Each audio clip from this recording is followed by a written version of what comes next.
Setiap tahun, ribuan orang menghilang setelah menanggapi lowongan pekerjaan di luar negeri. Situs web yang bagus, gaji yang baik, perumahan yang disediakan perusahaan. Kedengarannya seperti keberuntungan, tapi itu adalah awal dari penculikan. Penipu membuat perusahaan palsu dengan situs web, ulasan, dan manajer yang aktif. Orang tersebut diundang untuk wawancara online. Semuanya tampak profesional. Korban merasa tenang, dan itulah tujuan mereka. Mereka menawarkan posisi sebagai operator atau manajer. Mereka berkata, kami akan membelikan tiket, memberi Anda tempat tinggal. Anda hanya perlu datang. Dan mereka pun pergi. Sendirian, ke negara asing, tanpa ada orang di dekatnya. Mereka menyambut Anda di bandara dengan senyuman. Mereka menempatkan Anda di dalam mobil. Mereka mengantar Anda. Dan kemudian mereka meminta Anda untuk menyerahkan ponsel Anda. Dan paspor Anda juga. Mereka berkata, untuk disimpan. Pada saat itu, orang tersebut menyadari bahwa mereka dalam masalah. Mereka memaksa orang-orang ini untuk menghubungi orang asing dan memeras uang. Ini adalah bengkel penipuan besar dengan ratusan pekerjaan. Jika Anda menolak untuk bekerja, mereka akan memukuli Anda. Jika Anda mencoba untuk pergi, mereka akan menjual Anda kepada orang lain. Ratusan ribu korban dari seluruh dunia pernah melewati Myanmar dan Kamboja saja. Beberapa di antaranya masih berada di sana. Para penyelenggara jarang tertangkap. Mereka beroperasi dari zona tanpa hukum. Ingat sinyalnya, perusahaan membayar tiket, menjanjikan akomodasi, dan tidak mensyaratkan pengalaman. Itu umpan. Pemberi kerja yang sebenarnya tidak melakukan itu. Periksa perusahaan tersebut melalui registrasi resmi. Metode kedua adalah, ketika mereka memikat Anda ke dalam hubungan jangka panjang hanya untuk menipu Anda kemudian. Ini disebut penipuan cinta. Korban memberikan uang kepada Anda sendiri dan tidak menyadari bahwa mereka sedang dirampok. Skema ini dimulai di aplikasi kencan atau media sosial. Seorang pria tampan mengirim pesan kepada Anda. Cerdas, perhatian. Beberapa minggu pertama hanya obrolan, tanpa tekanan. Kemudian dia memberitahu Anda bahwa dia menghasilkan uang di pasar saham. Tidak banyak. Dia menunjukkan tangkapan layar keuntungannya. Dia menyarankan Anda untuk mencobanya. Dia berkata, saya akan membantu. Ini mudah. Dan Anda memutuskan untuk mencobanya. Mereka mengarahkan Anda ke situs web yang indah dengan grafik. Anda menyetor sejumlah uang. Anda melihatnya bertambah. Anda menyetor lebih banyak. Semuanya berjalan lancar. Dan kemudian Anda mencoba menarik uang. Dan disitulah masalah dimulai. Mereka berkata, Anda perlu membayar pajak. Kemudian komisi. Kemudian asuransi. Anda membayar karena sejumlah besar uang Anda sudah ada di sana. Dan kemudian orang itu menghilang. Bersama dengan platformnya. Korban paling sering bukanlah orang yang naif, tetapi orang yang berpendidikan dan sukses. Karena merekalah yang menjadi mangsa mereka. Para penipu secara khusus menargetkan mereka yang memiliki tabungan.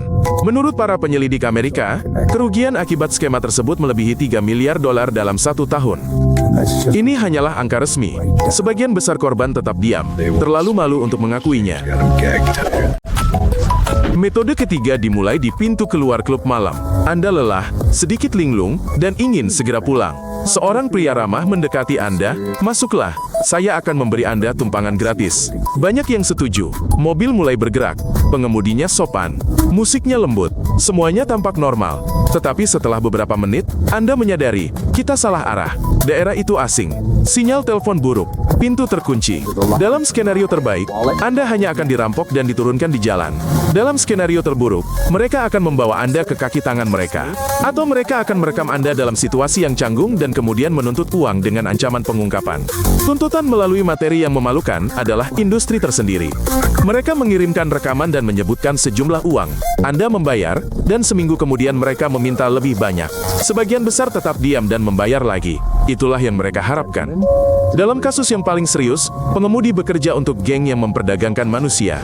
Penumpang dibawa ke tempat di mana mereka sudah menunggu. Ini adalah kasus-kasus yang terdokumentasi dari arsip kepolisian di berbagai negara. Kasus-kasus seperti ini dilaporkan di seluruh dunia, dari Amerika Latin hingga Asia Tenggara. Turis dan orang-orang setelah pesta adalah korban yang paling umum. Mereka rentan, sendirian, dan tidak sepenuhnya sadar. Solusinya sederhana, hanya pesan mobil melalui aplikasi. Aplikasi tersebut merekam rute, nama pengemudi, dan waktu. Jangan pernah naik kendaraan yang menjemput Anda di suatu tempat. Salah satu metode yang paling berbahaya ditujukan pada anak-anak. Pelaku kejahatan mempelajari nama anak tersebut terlebih dahulu, dari media sosial, dari label nama di ransel mereka, atau hanya dengan menguping.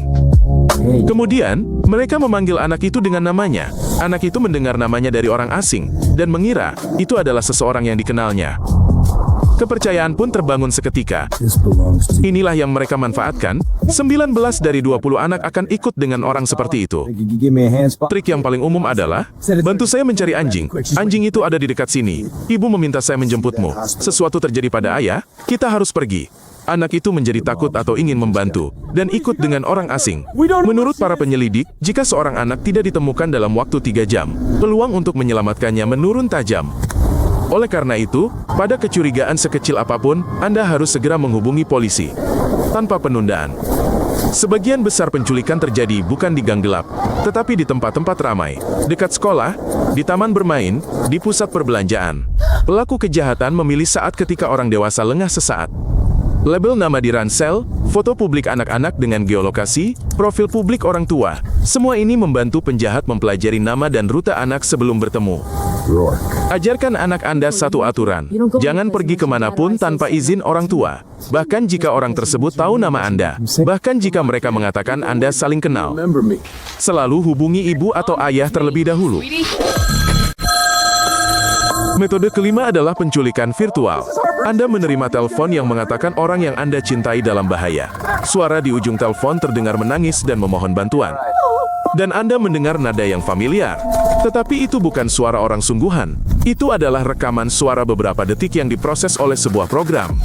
Program tersebut mengambil intonasi dari video di media sosial dan menciptakan salinan yang meyakinkan. Mereka terus menahan Anda di telepon. Mereka berkata, jangan menelpon kemanapun, jika tidak, keadaan akan lebih buruk. Mereka menuntut agar Anda segera mentransfer uang. Anda panik. Inilah yang mereka butuhkan, agar Anda tidak punya waktu untuk berpikir dan memverifikasi. Sementara Anda mentransfer uang, orang yang Anda cintai duduk tenang di kamarnya, tidak menyadari apa yang terjadi. Mereka tidak diculik. Suara mereka hanya dicuri dari domain publik dan digunakan untuk melawan Anda. Skema ini telah menyebar ke seluruh dunia. Orang tua lanjut usia paling sering menjadi sasaran. Mereka menerima panggilan dengan suara anak atau cucu.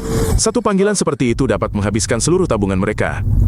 Program penyalinan suara kini tersedia untuk siapa saja. 5 detik rekaman sudah cukup untuk membuat salinan yang meyakinkan. 5 detik video di media sosial dan Anda siap menjadi korban. Perlindungan. Buatlah kata sandi rahasia dengan orang-orang terkasih Anda. Jika salah satu dari Anda benar-benar dalam masalah, mereka akan menggunakannya. Jika frasa tersebut tidak ada dalam percakapan, itu adalah penipuan. Berlangganan saluran ini dan tonton episode lainnya. Itu penting.